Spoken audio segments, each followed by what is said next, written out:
Hola amigos, les damos la bienvenida a Editorialmente, un espacio de la Universidad Autónoma del Estado de Hidalgo que a través de la Dirección de Ediciones y Publicaciones, el Consejo Editorial y Garza TV, nuestro espacio de televisión institucional, convoca a nuestros profesores investigadores para que nos platiquen de su trabajo, de su vocación, de sus intereses de estudio y algo muy importante, de sus libros.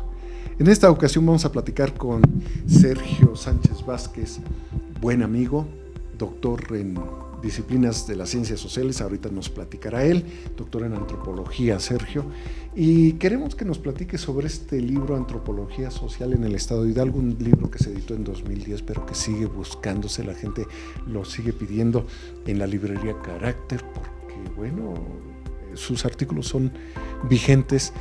Sergio, bienvenido y gracias por aceptar la invitación. Gracias a ustedes.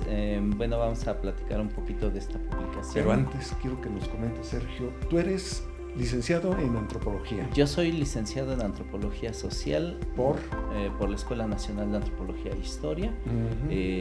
Soy maestro. Una escuela además que tiene toda una tradición muy fuerte en Latinoamérica y a nivel mundial. Claro, yo creo que es pionera y además muy consolidada, muy combativa. Así es. De verdad, una institución para presumir. Luego haces maestría. Hago maestría en historia y etnohistoria. Allí mismo. En la misma institución. Yo soy enano, soy hijo de la ENA. Y entonces el doctorado también lo hago ahí. Es un doctorado en antropología, así a secas. Entonces, pues ese es mi perfil profesional. Así que integralmente en ciencias sociales, histórico-antropológicas.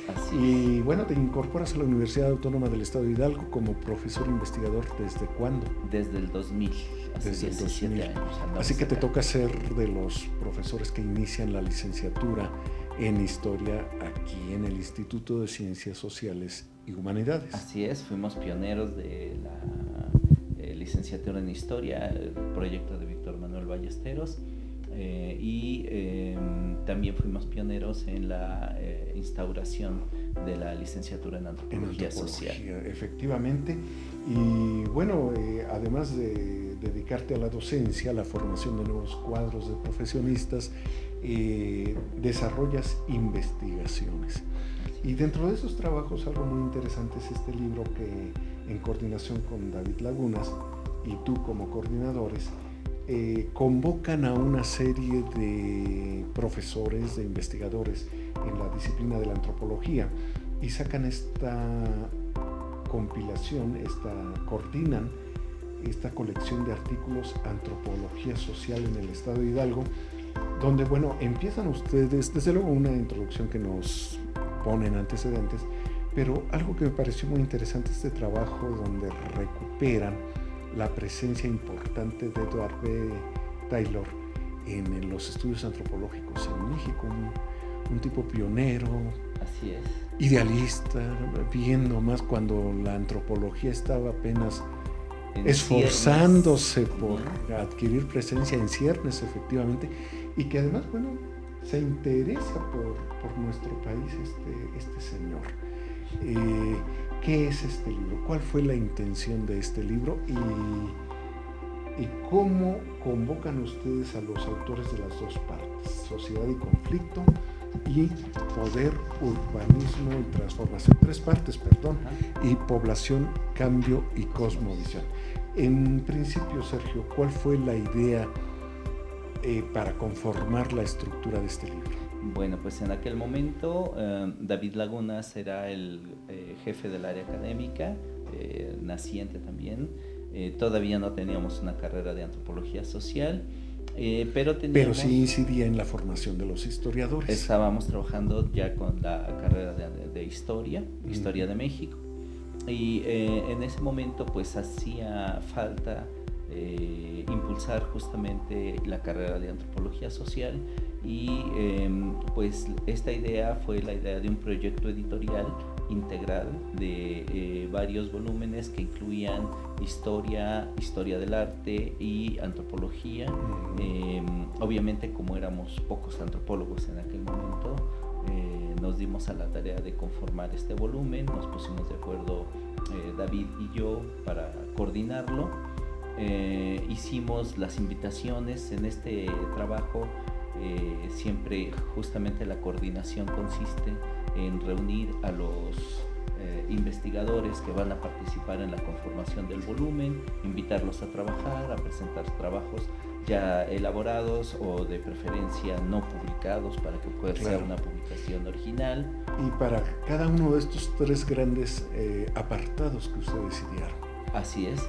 ¿Por qué esos apartados? Porque además, bueno, responden a 3 enfoques muy interesantes de la apreciación de la cultura antropológica en Hidalgo. Aquí tienes sociedad y conflicto y tienen 3 capítulos. Hegemonía, alienación y resistencia en Real del Monte, un posible enfoque antropológico, precisamente del autor David Lagunas. Luego, ensayo comparativo sobre condiciones locales de producción y lógicas mundializadas de posibilidad del café en la Sierra Hidalguense al aceite de oliva en Andalucía, de José Palacio Ramírez, y los mercados de la Huasteca Hidalguense de Ana Bella Pérez Castro. Es decir, hay un punto muy interesante, sociedad y conflicto. Sí, cuando nosotros hicimos el proyecto, lo hicimos abierto pensando en la antropología social en general. Cuando empiezan a llegar las colaboraciones y nos empiezan a confirmar quiénes participan y quiénes no dentro del trabajo, vamos conformando un índice tentativo de acuerdo a los temas que van aportando y tratando de establecer una lógica discursiva, es decir, cómo podemos acomodar qué temas se están tratando. Unos tratan de economía, otros tratan de comercio, otros tratan de población, otros tratan de cultura. Entonces, ¿cómo acomodamos eso? Es como formar un esquema, ¿no? Y entonces decidimos dividirlo en estas 3 secciones, dado que los trabajos que van presentando se remiten los primeros al aspecto de la sociedad y el conflicto. Algunos casos son conflictos económicos, políticos. A la segunda parte, la cuestión del urbanismo, la transformación y su relación con el poder. Claro, y aquí tienen estructura de poder, clases dominantes y lucha ideológica en el México rural, de Pilar Calvo y Roger Bartra. En realidad es un texto de Pilar Calvo retomando un trabajo anterior de Roger Bartra. Luego La Bella Airosa, evolución estética y urbanística, autoimágenes y heteroimágenes de la ciudad de Pachuca de Soto, de Martín Gómez Ullate Garza de León y de Manuel Jesús González Manrique. También muy interesante. Un trabajo muy interesante de 2 compañeros que en ese momento estaban incorporados al área, ambos españoles. Todavía Manuel Jesús González Manrique sigue siendo Pero además, compañero. Es interesante porque ellos toman distancia, una distancia que nosotros como habitantes de Pachuca no lo podíamos hacer. Trabajo, claro. Y ellos traen muy clara esa visión y nos muestran, nos enseñan una lectura diferente de La Bella Airosa, que uno dice, no tengo nada que apreciarle, y uno dice, no, sí hay mucho que apreciarle, esos rincones escondidos. Muy bonito estudio. Luego, La ciudad de Pachuca Hidalgo, los retos para construir una ciudad sostenible, de Carlos Gil García. Y Antropología de la fiesta de San Francisco Pachuca, entre la invención de la tradición y el secularismo comercial, de Artemio Arroyo Mosqueda, donde nos habla de un caso muy interesante porque justamente no es el santo patrono de la ciudad, sino es el santo que impulsa el Conde de Regla. Claro. Y se establece una fiesta tradicional en torno a la figura de San Francisco, pero que es una fiesta que se hace normalmente en el centro, alrededor de la iglesia, con toda la parafernalia propia de las fiestas patronales. Y que no ha perdido vigencia. Y que no ha perdido vigencia, pero que finalmente sufre una transformación importante en términos económicos para convertirse en la Feria de Pachuca, lo cual le da otro sentido y digamos que un aspecto de identidad no solamente a Pachuca, sino incluso a todo el estado de Hidalgo, ¿no? Se ha convertido en la feria regional y estatal por excelencia. Y una de las grandes macroferias en este país. Sin embargo, la del atrio no se deja morir. Así es, porque sigue dándole identidad a los pachuqueños. Efectivamente, muy agradable artículo también. La parte 3, población, cambio y cosmovisión. Diversidad étnica en Hidalgo, controversias y estadísticas en torno a la pérdida de la lengua materna, de Adriana Gómez Aiza. Los nahuas de Hidalgo, una presencia insoslayable, de Julieta Valle Esquivel. Cultura, cosmovisión y modernidad entre los otomíes del Valle del Mezquital, artículo tuyo. Comunidad y pentecostalismo entre los otomíes de Izmiquilpan Hidalgo, con María Gabriela Gurrete Ríos, también un aspecto que poco se ha tratado y que lo hace muy interesante la autora. Evolución y diversidad en el trabajo migratorio, Gundó, un pueblo ñañú del Mezquital, de Richard M. Ramsey, del 2003, con una postdata de 2004, y el fetichismo del don, el fetichismo de la mercancía y la migración de las cosmovisiones otomí oriental y tepehua, de Carlos Guadalupe Eiras Rodríguez. Realmente una variedad de artículos, una variedad de enfoques, de temas diversos que inciden en Hidalgo, pero además muy interesante porque cada quien utiliza su metodología. Tenemos una riqueza de formas de acercamiento al tema. Sí, fíjate que esa fue una parte muy importante. No establecimos una línea, un criterio que dirigiera todas las colaboraciones. Cada quien hizo sus trabajos desde su perspectiva teórica, de acuerdo a su propio trabajo y su metodología de investigación, y también con su propio estilo de redacción, ¿no? Invitamos a algunas gentes, digamos, afamadas. Hoy son grandes investigadores, como Carlos Guadalupe Eiras, que en aquel momento era, apenas se estaba dando a conocer.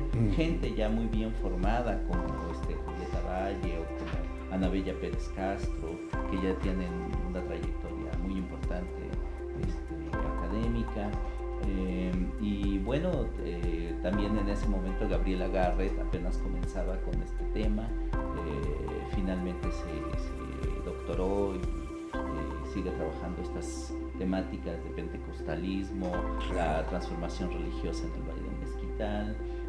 Que además, perdón, Sergio, la interrupción, el Valle del Mezquital es uno de los primeros espacios hidalguenses donde empieza a darse este fenómeno de la propuesta religiosa de nuevas doctrinas, y que llegó a generar ciertos conflictos, pero finalmente ha dado lugar a una convivencia interesante. Sí.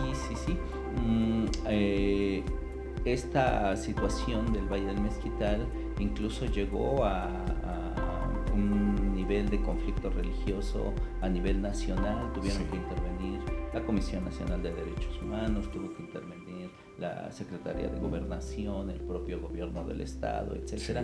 Y es un conflicto que aún no se resuelve, pero que se ha sabido mediatizar, se ha sabido equilibrar de alguna manera.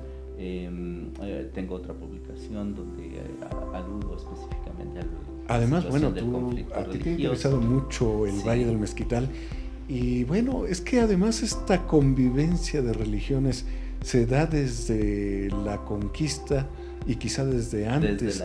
Los ñañús con una cosmovisión, los toltecas con otra, después los nahuas que llegan, y luego al rato ya con la conquista hay desde luego una imposición del catolicismo, pero con matices. Claro, porque las distintas órdenes también tenían ideas particulares, unas los franciscanos, otros los agustinos. Entonces, pero además, por ejemplo, el Quitaipone Bandera, que tú conoces muy bien también, que es sino una supervivencia prehispánica, ¿no? Así es, y tenemos muchas. De hecho, la religión de esa región del Valle del Mezquital se conforma de una manera sincrética muy interesante, donde la religión católica ortodoxa realmente no funciona. Muchos padrecitos se revuelcan porque dicen que la gente no entiende, pero no es que no entienda, es que lo adaptan lo que ellos han construido, modelo cultural. Claro, recuerdo por allí que hubo algún sacerdote católico que quiso impedir el Quitaipone Bandera. Y más bien el que tuvo que cambiar su forma de ver fue él, incluso no sé si lo expulsó la misma comunidad, porque decía son cosas del demonio, ¿no? Y decían son cosas de Dios, decía el pueblo. Hay unas tradiciones muy ricas. ¿Qué tiene este libro?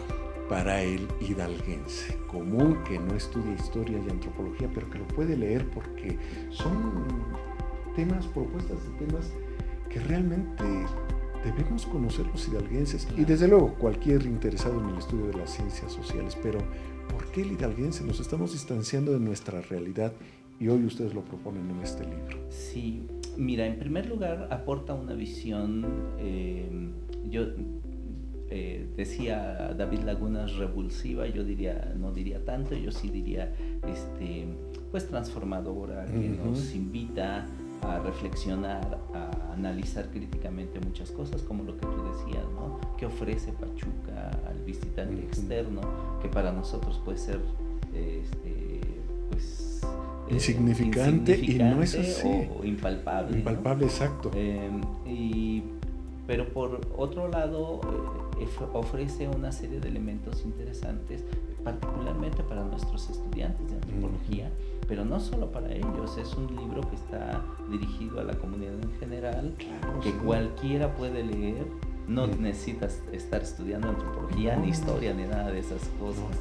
Tiene una visión histórica muy interesante en este primer artículo que recupera Leif Thorwald, que es un profesor investigador de la ENA que ha dedicado su vida a estudiar la vida de Edward Taylor. Y resulta que Edward B. Taylor, padre fundador de la antropología moderna, estuvo en Hidalgo, recorrió Pachuca, Real del Monte, Atotonilco, etcétera.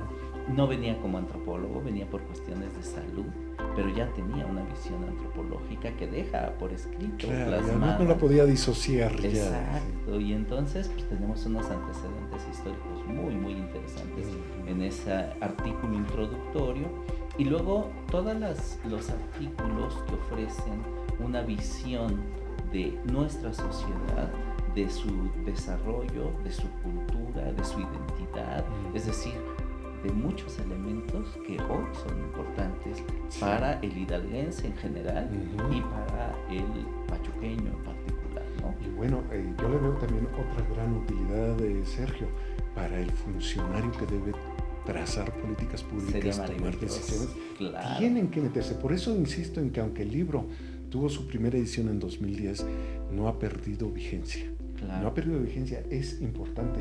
Este artículo que hace David Laguna sobre Real del Monte, nuestro mineral del monte, nombre oficial, pero Real del Monte no se ha podido quitar la etiqueta del Real del Monte. Real, claro. El nombre virreinal. Exacto. Es que muy tenía que ver con la actividad económica, claro, ¿no? De la minería. Y cuando él plantea esta transformación de la minería al turismo, pero sigue el pueblo vivo, se revitaliza. Entonces es muy, muy interesante. Uno que también, bueno, todos son interesantes, Sergio, pero otro que me atrapó también, los mercados de la Huasteca hidalguense. ¿Qué ocurre con este libro? Porque es lo que sigue uno viendo en los tianguis y en la vida de la gente. Sí, Ana Bella Pérez Castro es una persona que durante mucho tiempo se dedicó a estudiar justamente las relaciones económicas en la Huasteca, y nos ofrece un texto muy rico, descriptivo y analítico sobre cómo se dan los mercados en esas regiones, las formas de intercambio, los productos que se ofrecen, y a la que fecha, es riquísimo. Y es una fiesta estar en un mercado de la Huasteca. Fíjate que hace poco estuve en un tianguis de Zacualtipán, que es culturalmente huasteca, aunque sea geográficamente sierra. Ahí tenemos broncas de dónde termina culturalmente la Huasteca y dónde empieza. Y dónde comienza la sierra. Pero etcétera. Me recordaba mucho esos tianguis de la Huasteca, donde está el colorido de los productos, donde parece que los tomaron de un cuadro de Olga Costa, de la vendedora de frutas, donde cuáles son los límites del trueque y de la compra, porque aunque pagues con dinero, hay una sensación de trueque, claro, que es muy bonita.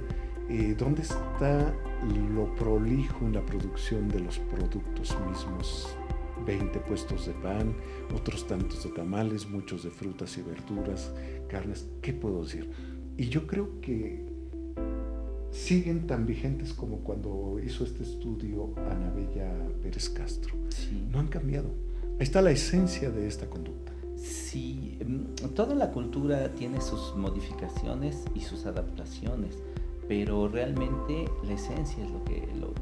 A veces nos preguntan qué es la esencia, ¿no? Y decimos, híjole, sí, exactamente. Un término tan abstracto. Es un término tan abstracto que es muy difícil pero tan de definir. pero tan tiene presente. Una serie de elementos que son permanentes, que incorporan cosas nuevas. Por ejemplo, el uso del dinero no es problemático. Es la sofisticación pero también del sigue funcionando, trueque, como dices tú, como un sistema de trueque, a pesar de que el dinero funciona pues como el elemento común de intercambio. Valor de cambio, ¿no? Exacto. Sí.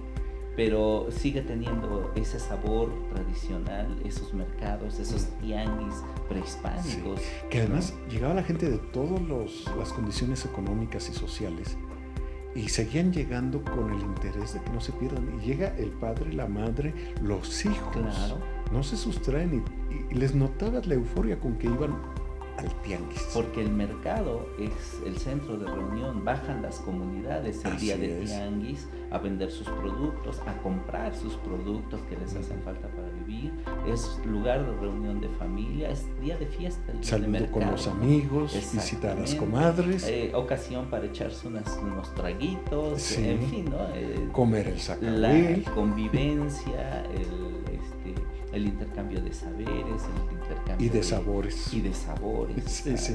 Entonces todo eso está implícito en una simple descripción de un mercado, ¿no? Claro, sí. Entonces yo creo que el texto en particular es muy rico, pero que todos todo el libro los artículos ofrece una visión extraordinaria de nuestro territorio. ¿Y qué nos dices de tu artículo Cultura, Cosmovisión y Modernidad entre los otomíes del Valle del Mezquital?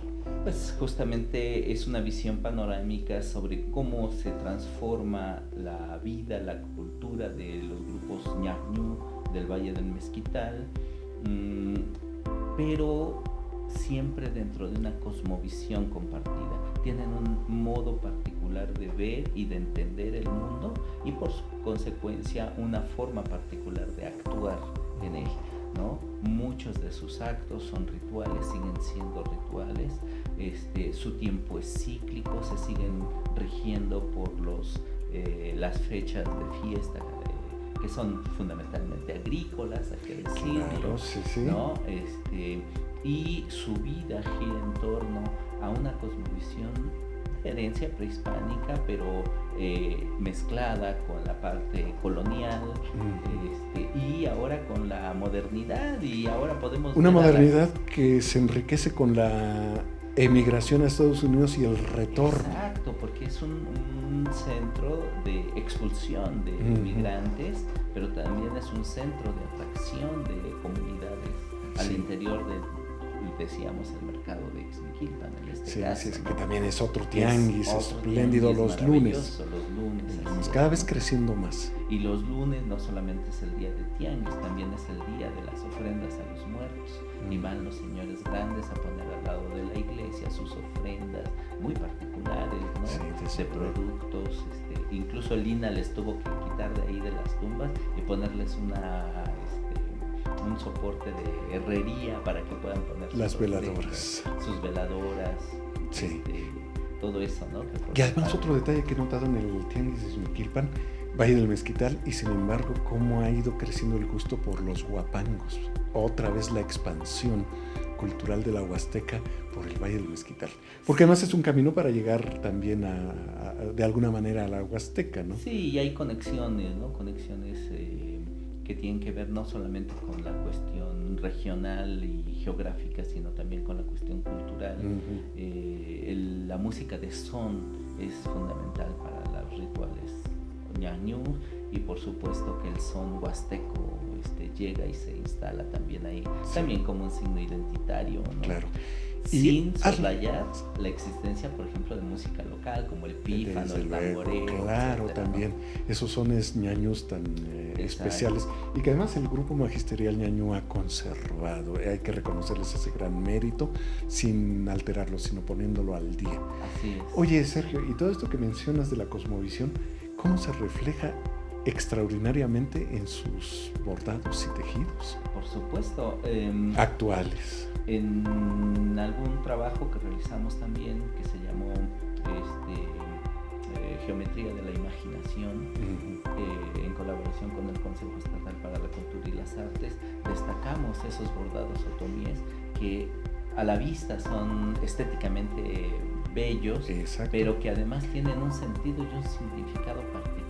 Sí, sí, sí. Y cada imagen tiene un nombre, cada nombre tiene un sentido, cada figura tiene un significado.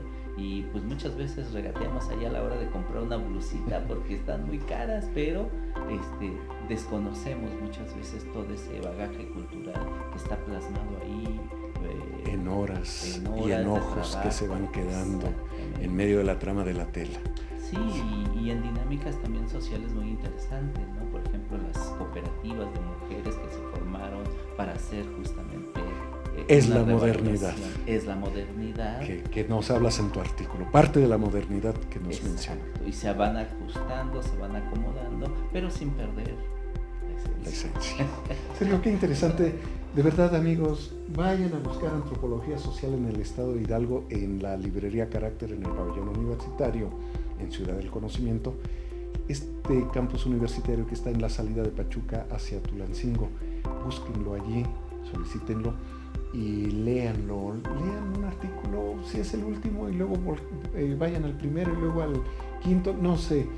Jueguen con la lectura, pero cualquiera le va a dar mucho conocimiento y una visión muy interesante sobre nuestro estado y en general sobre la apreciación de otras culturas que aquí están plasmadas. Claro. Sergio, muchísimas gracias. Felicitaciones gracias por este libro y además, bueno, te agradecemos esta charla que la hicimos desde las oficinas de la Jefatura de Área de Ciencias de la Educación en el Instituto de Ciencias Sociales y Humanidades. Agradecemos el hospedaje para hacer este programa y bueno, también presumir nuestra infraestructura, todo este esfuerzo en uno de los edificios emblemáticos de la ciudad de Pachuca, el campus del ICSU. El edificio CEDIXO. El edificio CEDIXO. Muy significativo ya para el transporte. ¿A dónde van? A CEDIXO. A CEDIXO ya es parte de la geografía de la ciudad, pues ya del centro metropolitano de Pachuca. Así es. Muchas gracias, Sergio. Felicidades por el libro. Una invitación a que lo lean, a toda la población en general, pero en particular a la juventud, a los jóvenes. Claro, definitivamente. Léanlo, por favor. Y a usted que nos sigue en estos programas de Editorialmente, le agradecemos su compañía y lo invitamos para la próxima emisión. Muchísimas gracias.